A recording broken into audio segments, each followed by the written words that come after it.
Pocas cosas pueden resultarnos más placenteras a día de hoy que tumbarnos en la piscina de un resort aprovechando al máximo el régimen de todo incluido o coger un avión para conocer esa ciudad que tantas veces hemos visto en el cine. Esperar con alegría esas merecidas vacaciones para escapar de la rutina y conocer nuevos lugares es una sensación bastante nueva para el ser humano. Convivir en nuestro día a día con centenares de forasteros fotografiándose por las calles, o ser nosotros uno de ellos en una ciudad extranjera, es algo que pocas décadas atrás era prácticamente imposible. Viajeros han existido siempre, pero ese concepto de turismo de masas como actividad de ocio y cultura es algo relativamente moderno. Si quieres saber cómo el turismo ha cambiado nuestras vidas, acompáñanos en este viaje al pasado para conocer los orígenes de uno de los mayores placeres y fuerte motor económico de la actualidad.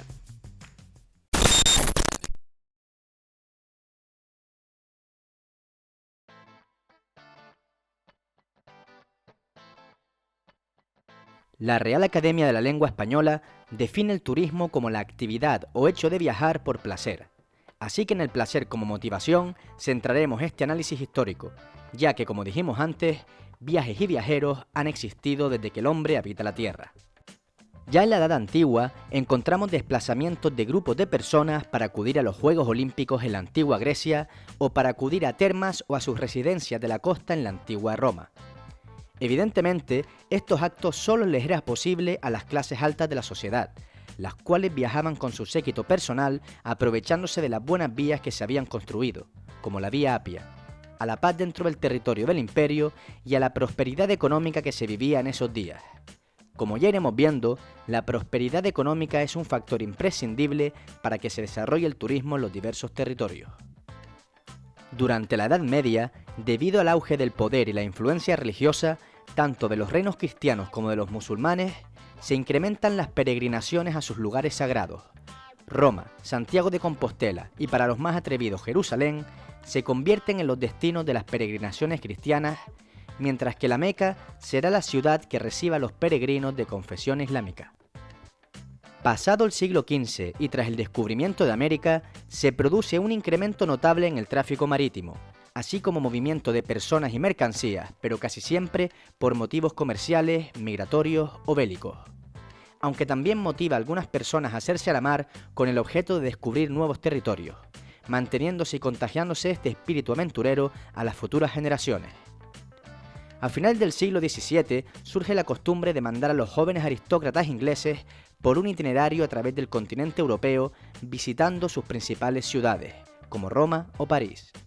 El denominado Grand Tour es un viaje motivado por la necesidad de instruir a estos poderosos y acaudalados jóvenes que en un futuro habrán de ser los gobernantes de sus países.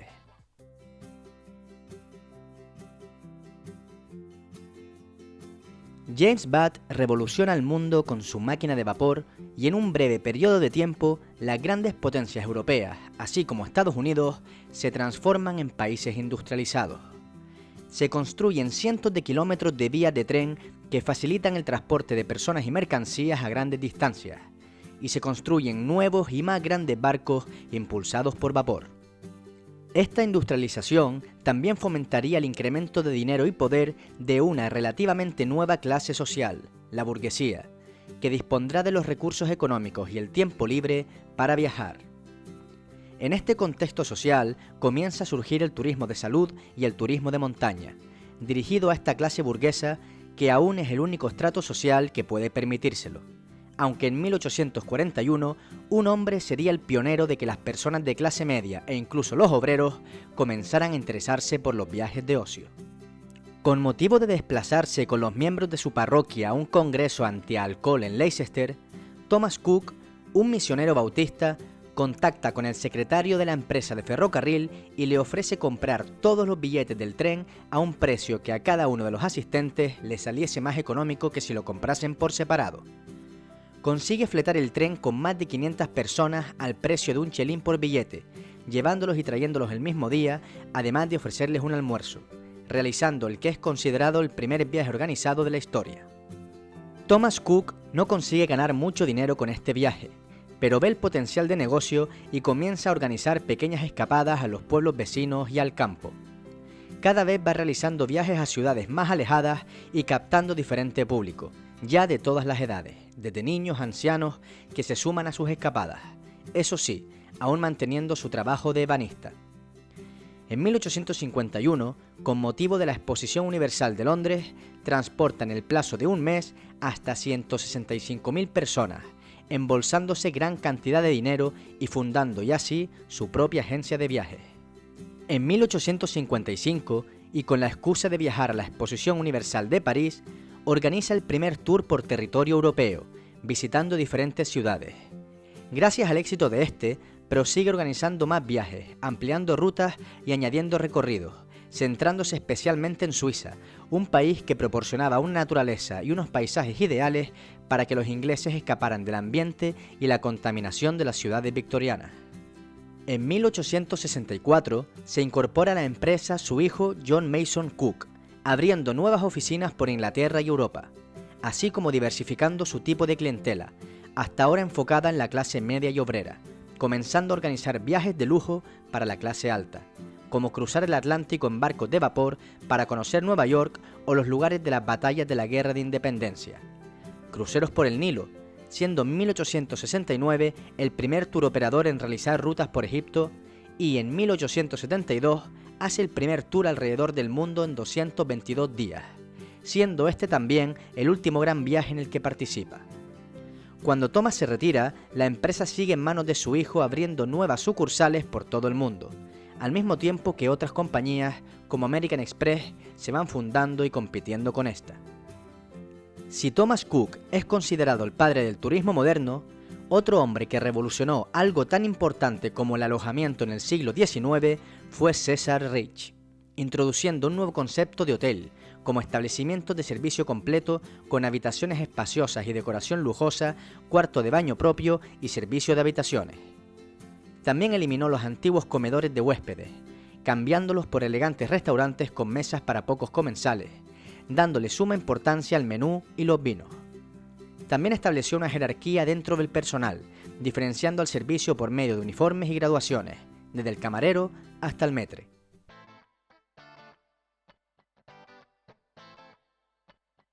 Si la máquina de vapor y como consecuencia el tren fueron los inventos que facilitaron que miles de personas se desplazaran a largas distancias en el siglo XIX, el automóvil y el avión llevarían los viajes al siguiente nivel. El desarrollo y mejora de estos aumentó de manera significativa en la primera mitad del siglo. Sin embargo, debido a la desastrosa situación internacional producida por las dos guerras mundiales y a la crisis de los años 30, no pudo explotarse hasta la llegada de la década de los 50. Con el fin de la Segunda Guerra Mundial, se inicia una etapa de recuperación económica y aumento del consumo en los países industrializados. Esto, unido a la producción de automóviles en masa y al uso comercial del avión, así como el aumento de derechos de ámbito laboral, como las vacaciones pagadas o la reducción de la jornada de trabajo, permitió que los ciudadanos de los países occidentales se empiecen a interesar por los viajes como nunca antes había sucedido, y se comienza a hablar de boom turístico. Los países se llenan de carreteras y autopistas. Las ciudades comienzan a construir aeropuertos en las afueras y comienzan a estar conectadas unas de otras a pocas horas de distancia, lo que provoca el hundimiento de las compañías navieras, las cuales se ven obligadas a destinar sus barcos a ser usados como cruceros.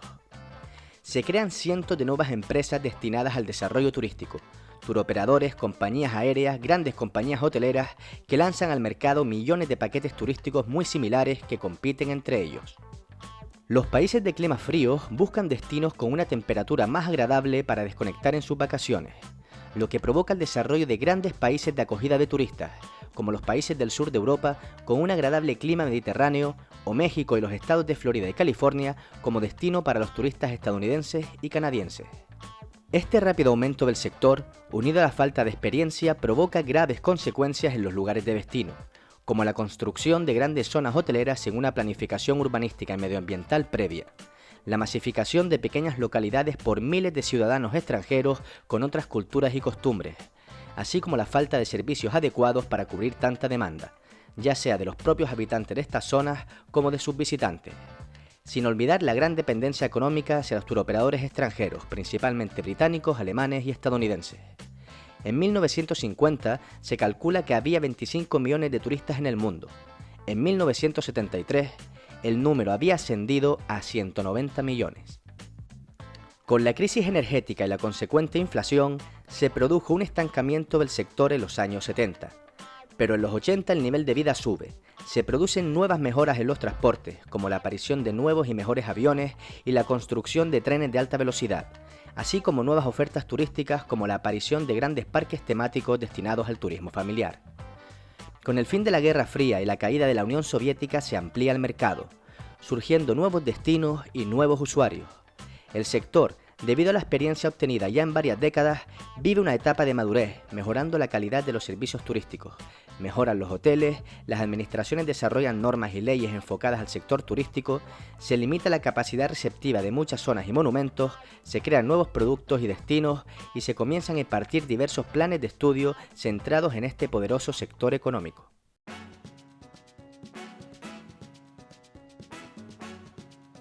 El aumento de número de compañías aéreas y la aparición de las low cost han provocado un abaratamiento de los servicios aéreos en el siglo XXI, así como el poder planificar y comprar los viajes directamente por internet sin intermediar agencias de viajes ni turoperadores. También surgen nuevos destinos de moda, así como nuevas tendencias de viaje y de alojamiento. A pesar de eso, el negocio del turismo ha sufrido varias caídas en los pocos años que llevamos de siglo. Tras los atentados del 11S, se aplican duras medidas de seguridad en los medios de transporte, especialmente en aviones y aeropuertos que duran hasta nuestros días, sin olvidar las numerosas cancelaciones de viajes que se vivieron las semanas siguientes de estos ataques. La crisis económica del 2008 y sobre todo la prohibición total de movimientos y libertad de circulación que impusieron los gobiernos a sus ciudadanos en el año 2020 fueron duros golpes al sector, que provocaron miles de millones en pérdidas, así como numerosos cierres de negocios y el empobrecimiento de los habitantes de las ciudades que viven principalmente del turismo.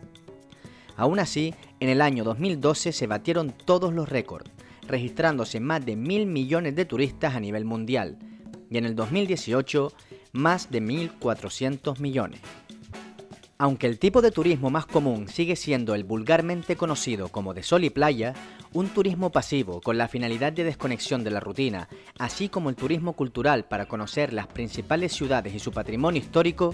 en los últimos años han surgido nuevas tendencias que atraen cada vez más a millones de inquietos viajeros, como el turismo de mochila o de mochileros,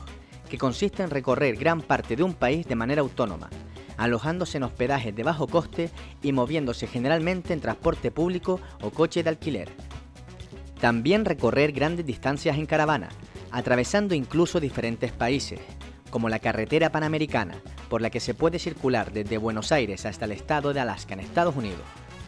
También muchas ONGs recurren a viajeros que a cambio de su aportación y ayuda les dejan alojarse temporalmente en poblados y aldeas de zonas en proceso de desarrollo. En 2022, los países más visitados fueron Francia, con 89 millones de visitantes, seguido de España, con 84 millones, en tercer lugar Estados Unidos, con 79 millones, China, con 66 millones, Italia, con 65 millones, Turquía, con 51 millones, en séptimo lugar México, con 45 millones de visitantes al año, Tailandia y Alemania, con 40 millones, y en décimo lugar Reino Unido con 39 millones de turistas en 2022. Los destinos asiáticos están ganando terreno cada vez más. Clásicos como Japón y Tailandia ven por el retrovisor como otros países, como por ejemplo Filipinas, Vietnam o Sri Lanka, les van pisando los talones, atraídos principalmente por sus increíbles paisajes, gastronomía y bajo costo. Esperemos les haya gustado el vídeo y les hayan entrado ganas de preparar su próximo viaje. No olviden darle al like y suscribirse al canal. Un saludo a todos esos curiosos que nos acompañan una vez más.